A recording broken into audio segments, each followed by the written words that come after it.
সাভার জাতীয় স্মৃতিসৌধে বীর শহীদদের প্রতি ফুল দিয়ে শ্রদ্ধা নিবেদন করেছেন জাতীয় নাগরিক পার্টি এর কেন্দ্রীয় নেতৃবৃন্দ। মঙ্গলবার সকাল 8টায় জাতীয় নাগরিক কমিটির আহ্বায়ক নাহিদ ইসলাম ও সদস্য সচিব আক্তার হোসেনের নেতৃত্বে বীর শহীদদের প্রতি ফুল দিয়ে শ্রদ্ধা নিবেদন করেন নেতৃবৃন্দ। শ্রদ্ধা নিবেদন শেষে বীর শহীদদের স্মরণে তারা 1 মিনিট নীরবতা পালন করেন। পরে তারা গণমাধ্যমের সাথে কথা বলেন।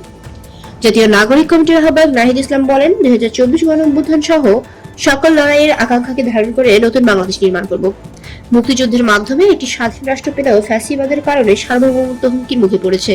আমাদের যে গণতান্ত্রিক প্রতিষ্ঠান বারবার ভেঙে পড়েছে, আমাদের একটি গণতান্ত্রিক সংবিধান গড়তে হবে, একটি নতুন প্রজাতন্ত্র গড়তে হবে, একটি নতুন সংবিধান সহ গণপরিষদ নির্বাচন প্রয়োজন জানিয়ে তিনি আরো বলেন, তরুণরাই রাষ্ট্র সংগঠন করবে এবং জাতীয় নাগরিক পার্টি সাংগঠনিক কার্যক্রম বিস্তার করা হবে জানিয়ে আরো বলেন, জুলাই গণঅভ্যুত্থানের বিচার দ্রুত করতে হবে। পরে গণমাধ্যমের সাথে কথা বলা শেষে তারা রাজধানীর রায়ের বাজারে 2024 গণঅভ্যুত্থানের নিহতদের স্মরণে ফুল দিয়ে শ্রদ্ধা নিবেদন শেষে ঢাকার উদ্দেশ্যে রওনা দেন। এ সময় জাতীয় নাগরিক কমিটির কেন্দ্রীয় ও স্থানীয় নেতৃবৃন্দ উপস্থিত ছিলেন।